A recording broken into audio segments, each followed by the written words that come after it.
Okay, there is one big question that never gets answered. What do you do with your money once you make it? So today we're going to dive into this very thing. There's so much information online on how to build your business, how to price yourself, create offers, all those things. But we're kind of left with what's the next step once we start collecting money in our business. There's so many questions that go unanswered and it's hard to find where is that answer? So if you're new to the channel, my name is Jai Long and I was actually a wedding photographer for 10 years and I've turned business coach. I have done it all. I've been bankrupt. I've made a lot of money and everything in between. And we're going to dive into the strategies, mindset and personal stories that's helped me, I guess, become a wealthy photographer. Now, full disclaimer, I am not a financial advisor. I'm not going to tell you what to do with your money. I'm only simply creating content here for entertainment purposes, but just to share what I have personally done in my journey. And hopefully it gets you thinking a little bit different and maybe asking more questions around what are you going to do with your money once you start making it. Before we get started, I actually want to share my personal story. I'm going to digress a little bit here for probably the next 5 minutes, but it's really important because it sets the scene for everything that I'm going to talk about. Now, first thing is I didn't grow up in money and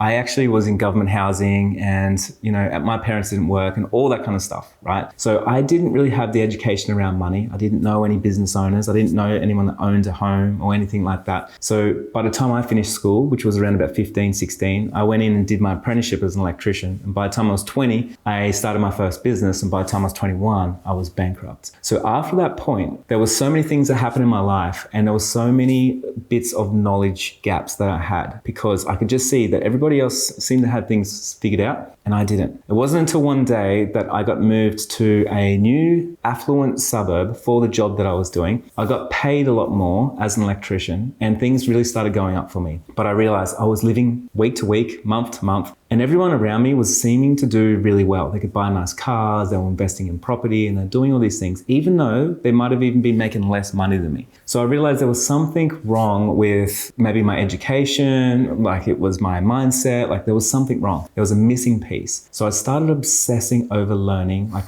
what is the next step? What do I do with all this money that I'm making? I started reading all the books. I hired a financial planner. It cost me around about $20,000 for the year. I hired a really good bookkeeper and a really good accountant. And I would go in there and I would just ask some questions. I would read the books. I would go into my financial advisor. I would show what I just read and I would ask them, is this possible? Is this true? And I really did get obsessed because that's just my personality.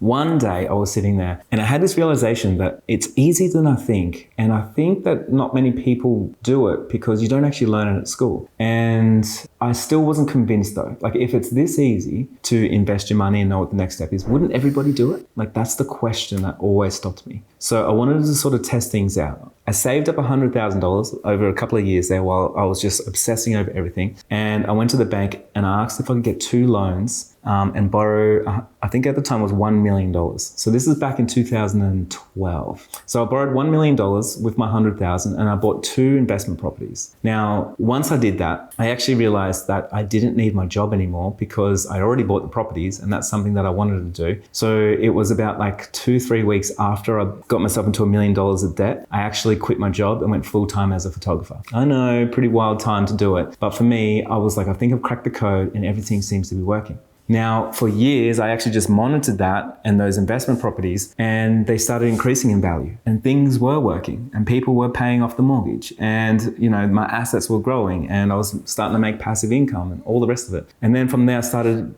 diving hard into shares and into the stock market. And then I started going hard into cryptocurrency and then more properties and then developing and a whole bunch of things. And it wasn't until 2019 when I was working so hard, more like harder than I've ever worked. And I remember that year as a wedding photographer, I turned over around about $500,000. I had 1 employee and we just went out and we just absolutely crushed it. We just shot so many weddings and we were doing everything. But what I realized was I needed to invest more money, but I didn't have more money to invest. All that money, the $500,000, all went to my staff or it went to literally everything, running up the business, everything else. So that year I actually committed to making some more money. And so what I did was I actually went and started doing some workshops, and I did enough workshops to raise $50,000 in 2019. And every single workshop that I did and every single ticket I sold, I put that money straight into cryptocurrency. So I bought Bitcoin and a whole bunch of other coins, and I was just dedicated to like, I need to earn some more money and I need to just drive it straight right over there. Now, this is a really important lesson for everybody because, of course, sometimes we just don't have enough money. But just to paint the picture, I was working flat out almost 6 days a week, and then I would literally fly somewhere to do a workshop, on a weekend, once a month, whenever it needed to be. And yes, I definitely burnt the candle on both ends, but I would say it's worth it. At the end of 2020, I finally felt like I cracked the code with business, and I turned over my first $1 million in business. And it was an incredible feeling. Cryptocurrency at the exact same time, almost the same week, from that 50,000 investment went to $1 million. My broker rang me up and said, your properties have increased by $1 million.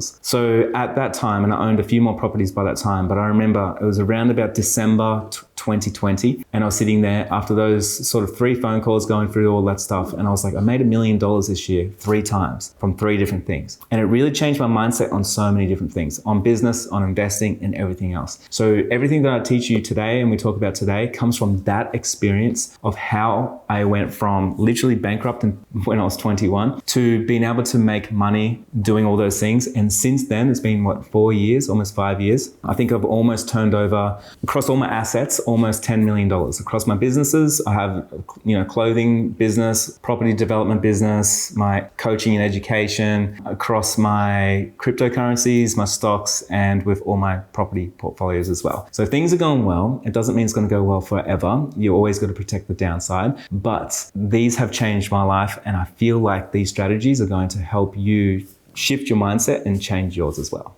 Okay, number 1, this one's going to be very obvious, but you need to make more money. That's the first one. And I know that's like, damn it, Jai, like I already am working so hard. How can I make more money? I understand all these objections, but what I realized is I always need more money. And the most important thing for you to do is actually to invest back into your business. So invest into your business and invest into yourself. Reason being is because a lot of the times we invest in things that are not proven. So maybe it's like property or it's another business. Maybe you go out there and you buy shares in a certain business and you think that business is going to do really well. But all these things are out of your control. So the thing that's actually most in your control is actually yourself and your earning abilities and capacity. So the first thing that I want you to do is work out how can you increase your earning ability. The more that you can earn in your business, that means the more that you can actually invest now and later on. A business is different to what you think it is. Really what a business is it's a cash flow machine. So a business brings in cash flow on a daily, so or weekly or monthly, is bringing in cash flow, and then money goes out. And you need the money to come in as much as it goes out, and it creates a big loop, big financial loop. So you have to keep paying, and if you don't, somebody else is not going to get paid and their business won't go, and so on and so forth. So to make the loop more fruitful for you, we just need to increase the capacity of how much money that we can make. The ways that we do this is there's a few different ways. The first way is to go hard on your actual business right now in your offers. That could be like offering something else in your business that brings up the lifetime value of each client. It could be you offering a whole nother service inside of your business that goes along with your core offer, so it doesn't take too much more effort. For example, I had in 2019 my photography business, but then I started a photo booth business. And so all the money coming from my photo booth business, I didn't have to do more marketing or anything, but I was able to invest that money. Now, the next thing is you could also get another job somewhere. A lot of people don't like to hear that because we live in the dream and we have this one job, but there is no shame in going out there and collecting the extra money that you need to invest. So a lot of us, we say that we can't invest because we don't make enough money. But the first thing that I said when I did that, it was I need to start selling some more workshop tickets. I need to start my photo booth business. I started a DJ business. I started doing, side hustles. I started selling things online. Like I started doing so many other things to bring in that little bit extra income so I could invest that extra income and not lose out on my lifestyle. So I want you to really brainstorm, how can you make even just the smallest small amount of money in your business each week, each month, and then where could you invest that? The last thing is on this, a lot of people say that they don't have enough money to invest, but it's not about how much money you invest, it's about the habit of investing. So if you have $5 right now, you should invest $1 of the $5 and keep the other $4 for you to go out and get a coffee or something like that. It's small amounts that will get you there, not waiting for the one big amount, because everyone that I know that's waited for the one big amount, they still have no money because the one big amount never came. Which means it's actually easier than it's ever been before to go out there and invest. And you can do that with stock market, cryptocurrencies, like whatever it is. Go talk to a financial advisor if you need to, or read some books and learn the things you need to learn to increase that earning capacity. Okay, number 2, this one's an interesting one. It's actually about your taxes. So often we love to complain about tax and we don't empower ourselves to know like what tax bracket we're in, how much we're paying, and what we should be doing with our tax money. If you're out there to make money and you want the next step, it's really important that you learn everything to do with money, especially the taxes, because that is probably your number one biggest expense in your business. Now, there's so many different tax brackets. There's so many different tax structures. It depends on where you are in the world, what country, what state you're in, what region you're in, what city you're in. It can depend on what your niche is. It can depend on how your business is set up. So it could be a business, a sole trader, an LLC, a company, a trust. There's so many different structures. So everybody, and it depends on your, how much you earn as well. So you might be earning not much, so you're not paying much tax, or maybe you're in a higher tax bracket. So everywhere in the world is going to be completely different. So I can't actually give you tax advice because you're going to go and have to learn those things. But what I want to tell you is, if you know your taxes and what you need to be paying, and you learn about these things, you can start finding like, not loopholes, but ways that you can play the game a little bit better, where you pay a lot less tax and then you start making more money. There's really cool things that you can do, and this will exponentially help you grow your business. So number 1, I'm going to say to you is go see an accountant and make sure that you have your business set up the correct way that pays the least amount of tax. For example, for me here in Australia, I earn over $150,000 as an individual in my business. So my business is now transferred into a company, not as a sole trader, because as a sole trader at that rate, I think it's around about 47% tax. But then as a company, I'm now dropped back down to 30% tax. Now that's just for me in my certain spot right here, but that was a hard lesson to learn because I paid too much tax before I actually learned that lesson. Number 2, I actually want to show you really quickly what the power is around tax and a visual representation. Okay, I want to break down a few concepts around tax. I'm going to do it using my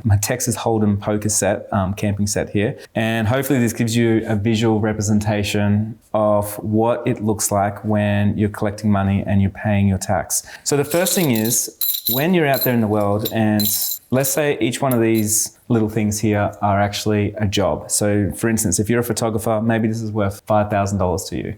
Maybe you're a wedding photographer and that's a $5,000 job. So at the end of the year, you've collected all this money.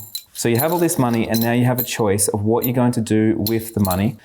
And you get to spend this money. This is not taxed money. This is money before tax. So if you don't spend any of this money, essentially the government comes along and says, hey, we're going to take 30% of that, and that's going to be our money now. And then you're left with this business money here. Now, another thing that we do is we like to take a wage, and I've got a video on how to pay yourself a wage. I'm going to send a link down below as well, so you can go and watch that. But if you're paying yourself a wage, let's say I break this off here and I actually pay myself a wage. So here's the business money and here is my money. Now, obviously I'm going to pay my own income tax on this. The business is going to pay profit tax over here. So all this money here, I get to choose what I do with the money before I pay tax. Now, if I don't do anything, obviously the tax man is going to come along and take a whole bunch of money like that. And then I'm left with not too much. Now, here's the thing though, with this money here, it hasn't been taxed yet. So what we can do is we can actually go out and we can buy an asset with this money before it gets taxed, which means it's actually worth, depending on your tax range, but it could be worth 30% more than the money after it's taxed. So an example of this is I can actually go and buy a property with this money before I pay the tax on the money, and I buy the property inside my business. So this is not a home, this is an investment property. A home is bought over here. So after you pay tax on your money, your home is bought over here, and that's why it's a liability. It's not an asset. So a liability means it's something that's costing you money. You first have to pay tax, you got to pay yourself, you got to pay your income tax, and then you buy the property. So you can see your buying power is way less. But over here, I could say, well, I've got all this money. Let's put this amount into buying a property before I pay the tax. I'm going to borrow some money, which is all tax-free as well. And then now the business owns an asset that can actually go up,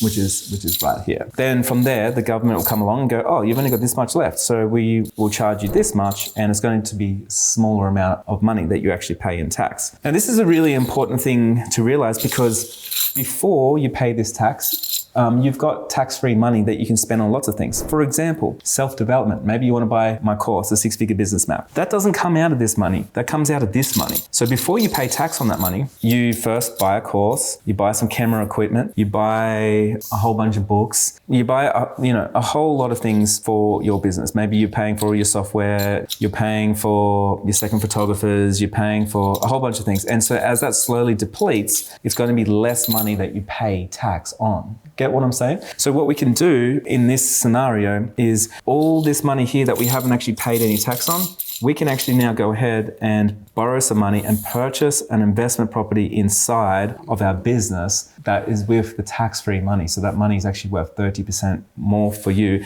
opposed to buying it yourself out of this money where you've already paid tons of tax on. And then so the money is actually worth less when you're purchasing it. Now, the cool thing is with this as well, is all the repayments for your loan is now before tax. All the repairs for the real estate agent, for everything is all before tax. So you've actually offset a whole lot of money to this property now that's actually increasing in value, and that's all before tax. And each year, as there is interest rates and everything else that's going on with that property, the property is actually increasing in value, and you're not spending money that's been taxed, you're spending it before tax. So you're saving a lot of tax money right there. So you can see just of something like this, I know it sounds a little bit complicated, but doing this, it means that you've now got an asset that is actually growing with your business. It is not just depleting each year. Okay. I want to give you one more concept that can really help you build your wealth, and it's called leverage. Leverage is something that it's like a lever. It's like the longer the lever, the more you can pick up. And there was a famous quote, and I can't remember who said it, but it's, if I had the longest lever in existence, I could move the world, because you actually can. Now, what's really interesting with investing money, and going back to my story on how I invested $100,000 and then I borrowed $1 million, there's this concept, and it's called cheap money. Cheap money is money that's borrowed from the bank. So even though a lot of us would like to complain that interest rates are going up and it costs a lot of money for banking and all that kind of stuff, the one interesting thing here is borrowed money is not taxed. So if you borrow money, and let's say interest rate was 6%, it's cheaper than earned money where you had to pay 30% tax. Like, that's got to blow your mind. So with leverage, what I do is let's say I just made profit, after I paid myself a wage and all that kind of stuff, profit, I made $50,000. So I get out my $50,000 before tax, before I pay tax, and then I buy a property with this. But to do this, I borrow another $450,000. So now I've got $500,000 invested. So let's say, for instance, so the $500,000 means I took 50 from my business before I paid tax on it. I went out there and I purchased an investment property. I borrowed $450,000. So all the fees and stuff's all tax deductible. It's all before tax. And then I get a whole bunch of money from the bank. So this will be all my bank's money, like big chips come in, and I get all this money for the low rate of maybe 6%, depending where you are in the world. Maybe it's even 10%, maybe it's 20%, like hopefully it's not that high, but let's say $450,000 comes in here. So now my business doesn't have $50,000 invested, it has $500,000 invested. I've just leveraged the bank's money and said, hey, bank, with your money, do you mind if I actually put it and mix it with my money? And then from there, I am actually going to go and buy an asset that's going to make some money. So let's say, for instance, that the property market and wherever you are goes up 10% over the next 12 months. It means next year, you didn't make $5,000 from your 50 grand. You actually made $50,000 from your 500 grand. So you actually, from your initial investment, you've actually doubled your money. You have now made $50,000 with your $50,000 investment. And then the property is now worth $550,000.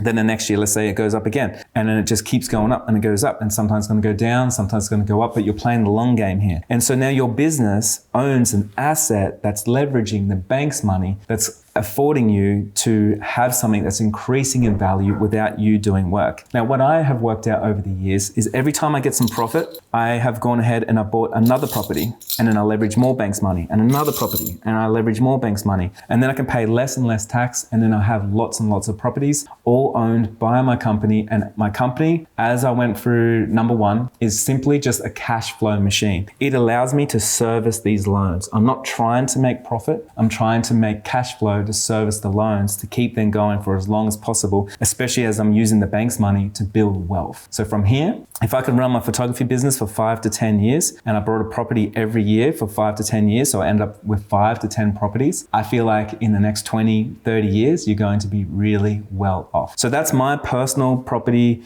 game that I do. And I also have shares, and I also have crypto and a whole bunch of other things. But as I make money in my shares and crypto, I bring all that money in and I store it in properties, and I buy more properties. So for there, I can actually leverage money that's not mine, that's cheap money, and then I can pay a lot less tax. So hopefully that made a lot of sense. I've actually got an ebook down below as well that helps you with cash flow. So if you're interested in that, you can go down and check that out. And if you want to learn more stuff like this, I actually teach so much of this inside the Six Figure Business Map. So that's my coaching program. And we're going harder on doing more, not financial advice, but just different strategies that you probably haven't been able to find anywhere else, that's specifically for creatives and photographers. And this is stuff that I'm really passionate about. So thanks for watching, and I'll see you next time.